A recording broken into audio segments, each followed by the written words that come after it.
if you have a schedule S, okay, so you have a schedule S, you want to transform it into S dash by a series of swaps. Okay, so you will make some swaps and you will make schedule S dash from schedule S. Okay, if then it is possible to make it serialized, then you will tell S is conflict serializable. So I am repeating this. From S you can make S dash where no one is conflict. Then you can tell, so no instruction are conflicting, you have swapped. Then you can tell that S and S dash is conflict serializable to each other, or you can tell these are equivalent to each other. So take an example. So last day we have told you schedule S. Here you are facing different types of problem. Right read problem, right write problem. Here you got. So is this schedule is conflict serializable? The answer is yes. How? Because we can swap some instruction and we can make it serializable. Just see here. So these are serial schedules. So we have make some swaps. By this we can make it serializable. So the first schedule is conflict serializable. Just remember this word. So the first schedule, this is conflict serializable. So we can make it serializable. Okay. How to make serializable? So last day we have shown that you have to make the precedence graph. So from the graph, if you can't find any loop, then it's okay. It's very easy to make it. So how will you find? You have to find in degree should be 0. Okay. So your rule should be in degree should be 0. Right. So for the first one you have taken T2 in degree 0. Then you have taken T3, sorry. Then you have taken T3 in degree 0. Then you have taken T1, right? So the answer was T2, T3, T1. So in this way it is serializable. So the first schedule is conflict serializable. Okay, up to this it's okay. Now if you find some loop in between this, so you got some loop, then what to do? Then directly you can't check in degree, out degree you can't check. So right now you have to go through your view. From viewing this you have to tell, can I swap some schedule? So yes, you can swap some schedule. So here you have swapped these two schedule, this one and this one. So you have just swapped this schedule and you can make it serializable. Okay, so this is view serializability. Fine. So the question is, if it is view serializable, it is conflict serializable? Yes, always. If it is view serializable, then it is conflict serializable. But the opposite is not true. If it is conflict serializable, it may or may not be view serializable. Okay. So by viewing, you can tell, yeah, it's serializable. So then you can make graph and you can tell, yeah, it is serializable. So last day we have studied up to this. Okay. So right now we will start today's lecture. So right now we will start. So just concentrate. So think about different types of problems. And to solve these problems, we will go for locking mechanism. Okay. So right now just see different type of problems. So T1 and T2, two type of transactions we know. So read x equal to x minus 5. So first of all T1 has read x, then it has made x equal to x minus 5. So it has a not write something. Okay, so we know the problem is in read write, write read or write. We know this thing. But here we haven't written anything. We have just make some mathematical operations. Just think about this. So read x, first of all I have read x T1. Okay, T1 has read x equal to x minus 5. So it has made some mathematical operations. Within this time T2 read x. So T2 will also read x equal to x plus 5. So it has made x equal to x plus 5. Now T1 will write x, T2 will write x. First T1 will commit. So which value you think at the end will be visible?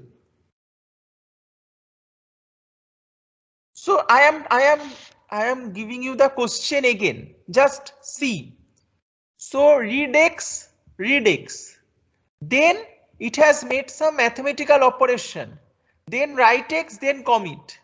T2 also read the x value, made some mathematical operation, write the x value and then commit. So at the end only this T2's operation will be seen. Why? Because it has made his commit later. So T1 values will be overwritten by T2 values. So you understood this? So think about, say Tx is 10. Okay, so in this commit x has made 5, but here also T2 will do some operation. It will make x equal to 15. Then write x, so x will be 15. Now it will commit. So what will be the final value of x? 15. So this will be the final value. So what happened here? This value is lost because this is the last commit statement. So this value will remain, but this value will be lost. So this thing is known as lost update. Just see, here you are doing read. Here you are doing read. So basically it's not a problem, but the problem comes here, read write. The problem comes here. So this is not a problem. This is an okay statement, but this is a problem. Okay. So what we can see, reading is not a problem, but after reading we should not write. So after reading we should not write something. We should wait to see is any other one is doing some operation or not. We should wait. Otherwise this type of problem may arise. Okay, so this one is known as lost update. So here you are reading from T1 and T2. So this is not a problem, but just after read you want to write, then you are facing some issues. Okay, so you should be careful. So what to do? How to handle this situation? Lock will come. Again think about another problem. So T1, T2, two transaction. Read x equal to x minus 5, write x. Read x equal to x plus 5, write x. So just see, the problem is, this is, you can see this is serial schedule. Why? First of all this happened, then this happen. It is serial schedule or not? It is serial schedule, but the problem is, again problem can come. The problem is T1 thought that it is facing some issues. So it has not been committed. So what it can do, it can roll back to its original state. Okay, so it can go back to its original state. But where is the problem? The problem is in between this, T2 has read some data and it has made commit. So now it can't go back. It can't go back. This is not possible. It can't go back because it has committed itself. So what is the problem? Just think about the problem. T1 is doing some issues. After that, the important point is after that, T2 has made some decision. So it is serial schedule, no problem. So up to this, it is no problem.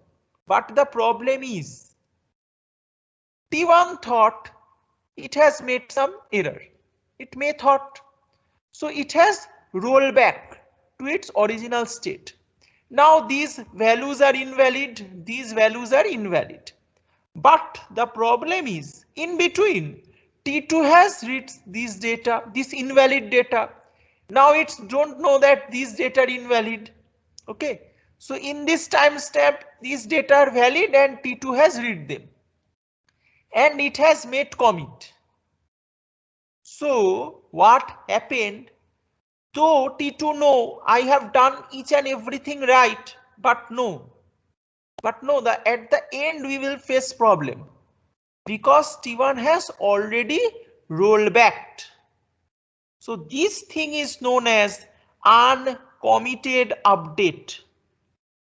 So this one is known as uncommitted update. So how to solve this? Again, locking. Last one, before going actually to logging. The last one. Okay, then we will see how to lock. The last one. Think about T1 and T2, two transaction, no problem. Okay. So here it has written something, write something. So it has made x equal to x minus 5. Now T2 came and it has made read x, read y, x plus y. Now T1 is not completed. It want to make some update on y. Okay, it want to make some update on y. But before that, it has made his mind that some value is something. Okay, so it will get the effect of this one. It will get the effect of this one. It's okay. But the problem is it will not get the effect of this mathematical operation. It will not get the effect of these mathematical operations. So this is one type of issue. So this is inconsistent analysis. So just read these three terms. Lost update. This is your first term. Just remember this. First one is lost update. The first point. Second point is uncommitted update. This is uncommitted update. And the third one is inconsistent analysis. So these three type of problems can happen after this. After serial schedule, these three type of problem may arise. So how to solve? So inconsistent retrieval is from here. So you are retrieve this data. You have retrieved this data. You should retrieve this data. You should retrieve this data. But you are retrieving this data only. This is known as inconsistent retrieval. So the same thing. Okay, so these are the problems. Now how to solve these problems?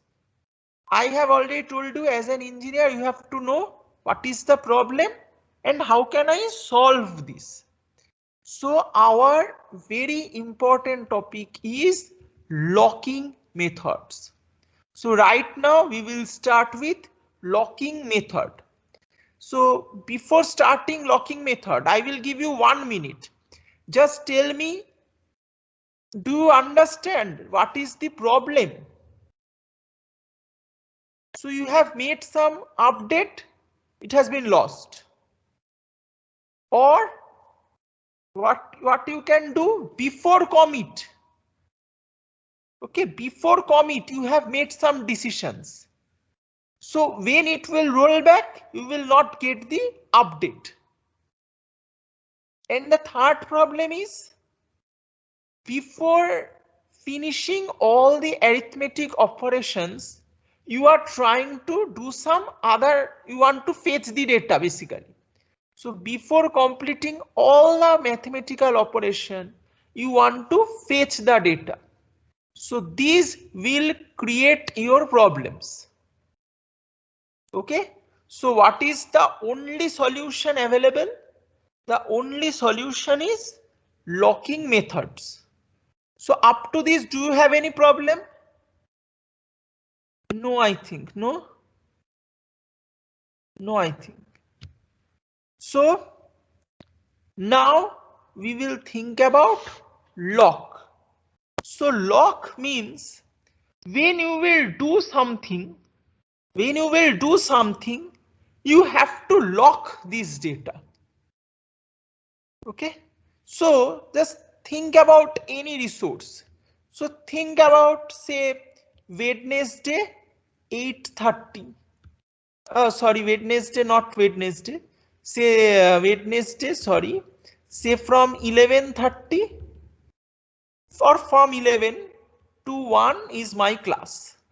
So I have locked this period. So Wednesday 11 to 1 is my class. So I have locked this period. So within this period, say another teacher A, any teacher A want to take a class. Can he do this? Can he do this? No, because I have already locked. So where I have locked? So you have a one timetable or routine. Yes. So you have one timetable. There you can see Monday, Tuesday, Wednesday, Thursday, Friday routine is given. And you have given that Monday this time to this time I have this class, I have this class. So beforehand what you are doing, you have locked this time. It is locked. This time is locked. This time is locked. You can't do anything. Okay, these are locked. And say about this is locked. So now if I want to take an extra class, what should I do? I have to check your lock. So this is lock. Yeah, I can't take any class. So this is unlocked phase. Okay. So this is unlocked phase. Within this phase, I can take your class. So if I want to take your extra class, what I should tell? That this is your unlocked period. So I want to take a class from here to here. Then what should I do? I will send you a mail or through calendar that this time has been locked by me. I want to take one extra class. So if I locked this period, now think about again one teacher came and want to fetch. So it will he will see this is locked, this is locked. So here it is open. So I can take this time. So this is locking mechanism. This is very easy thing. So this is locking mechanism. So for you, what is the resource? The resource is the time schedule. This is your resource. And all want to fetch the particular resources. Time. So what to do? We have to lock before going for any operation. We have to lock. Lock can be, okay, I will go to that later. Okay, I will go to that later. First of all, think about this. Lock guarantees exclusive use of the data item. So you can think here data item means resources. Okay, just remember. So lock guarantees exclusive use of the data item to a current transaction. Say for example, T2 doesn't have access to the data item that is currently being used by T1. So what you can do? You can make a lock through T1. I want to use this resource, so I will make a lock. So transaction acquires a lock prior to data access. This is important and you can understand, prior to data access.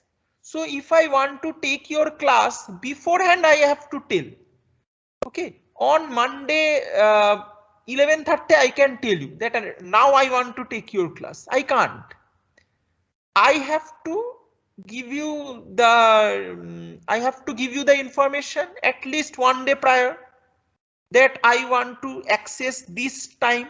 So here also, so if one transaction want to make a lock, a prior information should be given. Now when I will complete my class or when I will complete my transaction, the lock should be released. This is also important. Okay, so after my class I can't engage you. I can't.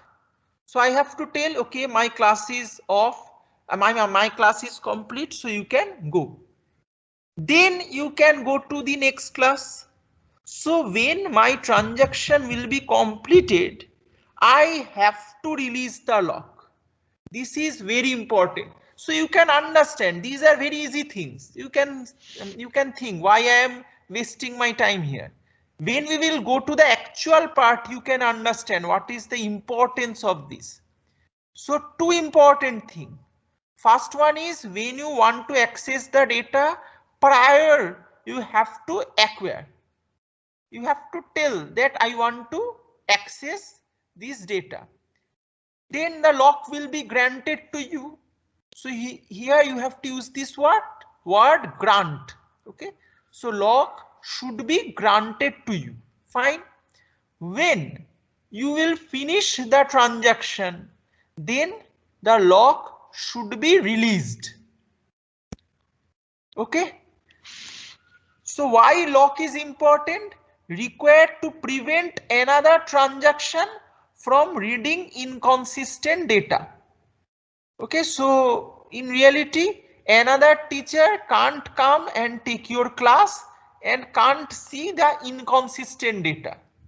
Okay, so the whole class should be completed, then another teacher will come and will give you some lecture. Fine. So there should be one lock manager. So who is lock manager in your class? Say Pavanji. You know, I think you know. So he is maintaining the routine. So if I want to make a class, so I will send him the data that from Tuesday give me one class. So he will see, okay, there is no class, so I can assign one class to you. So here also there should be a lock manager. Okay, who will responsible for assigning and policing the locks used by the transactions. So he have to assign and policing the locks. That is very important. Now, how many types of locks are there? So just go through this. First one is database level lock. Means I want to lock the whole database. This is first type of locking.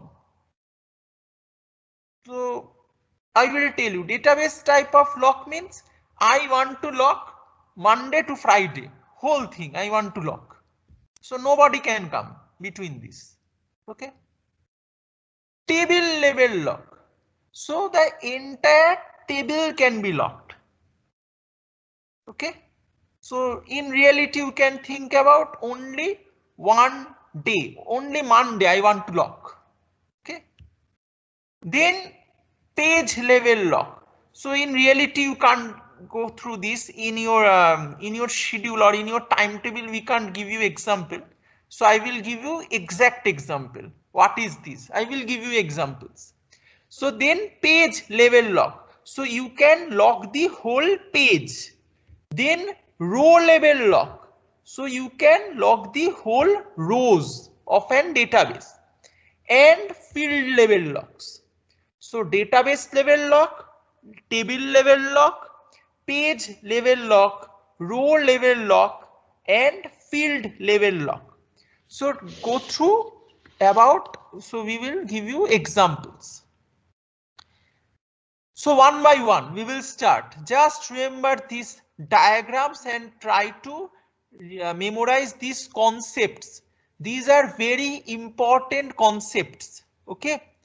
So we have taken all these diagrams from Korth book. Okay, Korth book. So those who want to read it in detail can go through Korth book, or you can go through any reliable online resources. So I can't take any name. So you can go through any reliable online resources. We have taken all the diagrams from Korth book. So let's start. So a database level lock. Okay. So this is your whole database. So this is your database, payroll database. Here there is two table, table A and table B. Okay, two table. This is your transaction 1 and this is your transaction 2.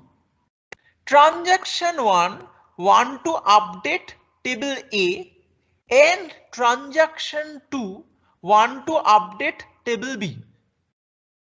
But the lock is I want to lock the whole database. Okay, so I have to lock the whole database. So I don't need whole database. So I can't lock single table, but no. The locking is I want to lock the whole database. So see what happened. So first of all, transaction 1 request for lock database.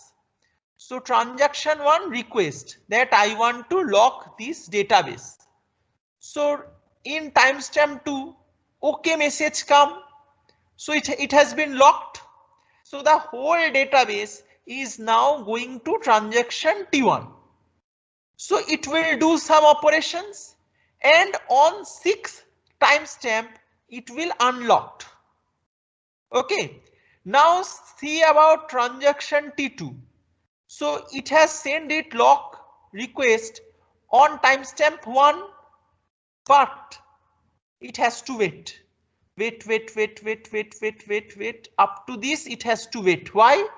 Because the whole database has been locked by transaction T1. So it has to wait up to timestamp 6. So on timestamp 6 it has been unlocked. Now transaction 2 can access this data and it will locked the whole database. On timestamp 9 it will unlock the database. Now another transaction can come. So do you understand what is the thing here?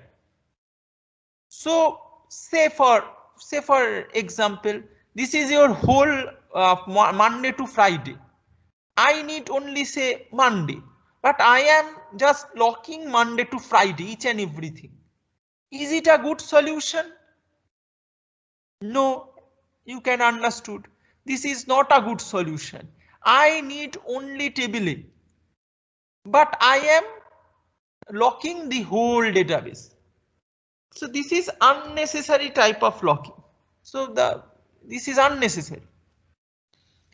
So okay, let's go to the next example. More accurate. So the next one is table level lock. Okay. So I need table A. So I will lock only table A. So this is good solution, you think, but the problem arises. Say I want to update only row 5 and transaction 2 want to update row 30 on this same table, that is A.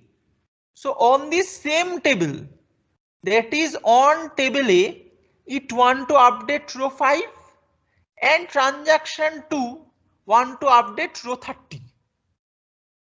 So what will happen? So on timestamp 1, say lock table A request will be sent and it will be granted. So at timestamp 6, it will get unlocked. But transaction 2 have to wait from here to here. Why? Because the table has been locked by transaction T1. So what can I do right now? So what can I do? So up to 6 timestamps I have to wait. Then only I will get the resource and I can lock and can do my operation. It will be unlocked at any timestamp, say timestamp 9. So if I want to lock one single table, it may arise some, then also we may face some problem. So up to this, is it okay? So tell me, is it okay? So we have discussed about database locked. Now we have discussed table level lock. So up to this, is it okay? So any response? Yes, sir. Okay. Fine. So these are very easy things, but if you just open the book and just see this diagram, you can see what are these. But if you just go through these once, you will see these are the most easy things you have ever encountered. Okay. So let's go to the third one. This is page level lock. Okay. So this is your page 1. Up to this, it is your page 1. Okay. And from here, it is your page 2. So page 1, page 2. So in real life, it is very difficult to tell. But you know from the computer architecture what is page. Okay. So within a table. So within a table, I want to make some pages, and within that pages I want to lock. So this is page level lock. So transaction T1 want to update row 1. So row 1, these are row numbers. So row 1 is in page 1. Okay. Now the problem arises. Transaction T2 want to update rows 5 and 2. Row 5 in is page 2 and row 2 in page 1. So it want to fetch it want to fetch page 2 and page 1, both pages. And transaction T1 want to lock only page 1. So what will happen? So think. So I will send lock page 1 request here because I need only page 1. Okay, for row 1 I need only page 1. So I will send lock page 1 request. So okay, lock will be granted. So in 6 timestamp I will say unlock page 1. So it will end What happened to T2? First of all, it have to send lock page 2 request. Why? Because already on page 1 someone is working. So the optimal solution is I will send lock page 2 request. Okay, locked. Then I will send lock one page 1 request. Lock page 1 request. Before it has unlocked. So before it has unlocked, it will send you the lock request. So what will happen? So it has to wait up to timestamp 6. So up to this it has to wait. After that, after it unlocked, okay, your lock has been granted. Now you can do your work and you can end your transaction. So here this is better solution, right? So this is better solution. So within our table, I will make some pages. Okay, and within the pages, I want to do some operations. So I want to send lock request based on pages, not based on whole database. It is the worst option. Not based on the tables. I will send request, lock request based on pages. These are good option, you can see. Okay, so this is good option. But here also problem can come. You have to wait. But the good thing is that you can do some other operation. So it is doing some page 2 operation. Then when it will get page 1 option, it will do its work.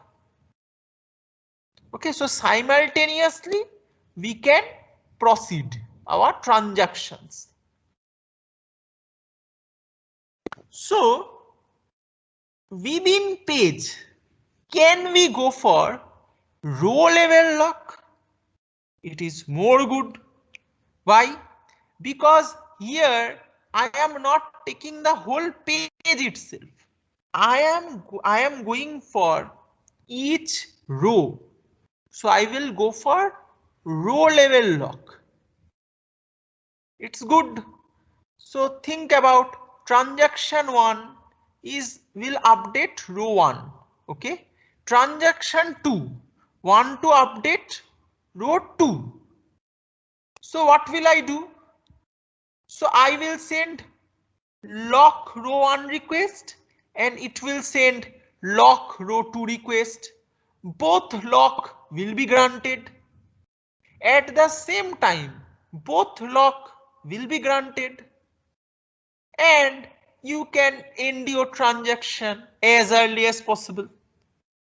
So simultaneously, we are doing our work. So you can say, yeah, so database level lock, worst. Then we can go for page level lock, okay. Then then we go for table level lock. Then we can go for page level lock. Here we can go for row level lock.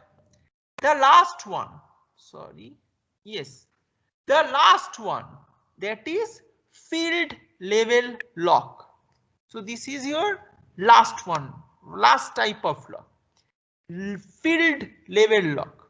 So what you can do, you can lock particular field, okay, or you can say I can lock a particular attribute. I can lock and I can do my work. This is the most flexible lock. Okay, so this is the most flexible lock. But the problem is this high level of overhead. So the most easiest lock is database locked. When you will go upward, the problem is that your overhead will also increase. Overhead means for the lock manager, it is very difficult to manage. Okay, so for the lock manager, it will be very difficult to manage. Okay, so if you go superior, or if you go for superior type of lock, the problem is that your overhead will be increased. Where it will be increased? In lock manager. Just remember, it will increase for the lock manager. Okay, so lock manager will face the problem. So what are the disadvantages of this type locks?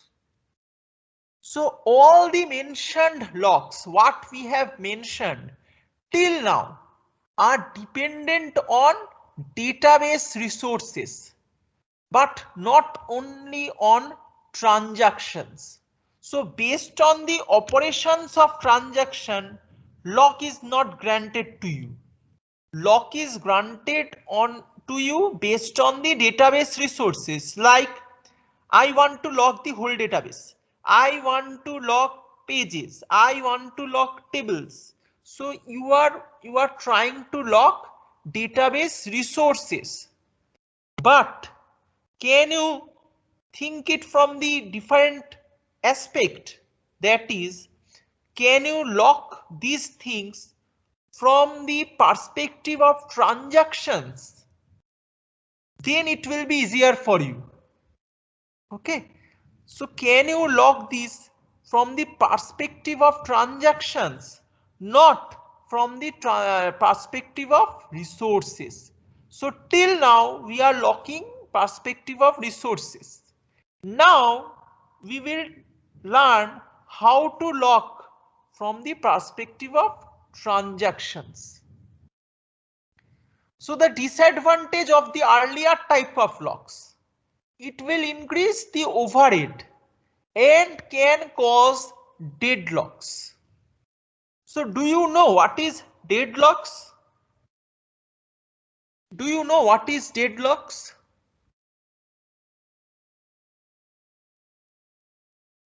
So think about the easiest solution of deadlock is,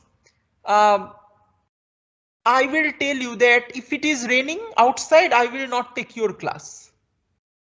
Okay, so I am giving you an example. Say if it is raining outside, I will not take your class. And you will say if it is sunshine outside, we will not do your class. Okay, so what will happen at the end?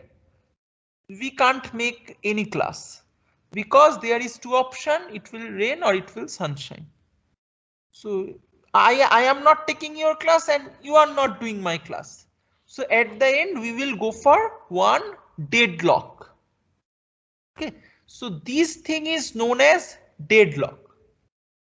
So I want this resource and you are also wanting this resource. So both we are waiting. So I am also waiting for this resource. You are also waiting for this resource. And we are not getting this resource. So what we have to do? We have to wait for uncertain times. So this is known as deadlocks. So what type of locks we have showed you already? It will increase the overhead and it will cause deadlocks. We have to face these two type of problems. What is the good solution? The good solution is two-phase locking. Okay, so the other name is two, numerical 2 for two, phase locking P and L. So it is known as 2PL. Okay, so people will tell you, you will heard this term 2PL. So 2PL means two-phase locking. So the next solution is we should go for two-phase locking. So two-phase locking is another type of solution where the resources will be locked based on the need of the transactions. So based on the transactions, we will lock our resources.